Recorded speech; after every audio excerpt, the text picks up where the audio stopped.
今日同大家分享呢個番茄薯仔滾加拿大石斑魚啦。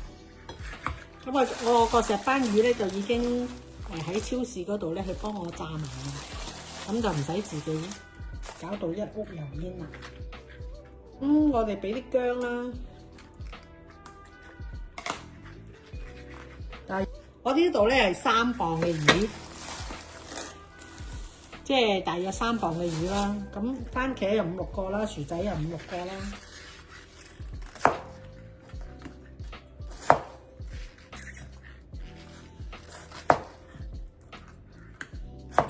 咁我哋將啲番茄同薯仔咧切好抌入個煲先，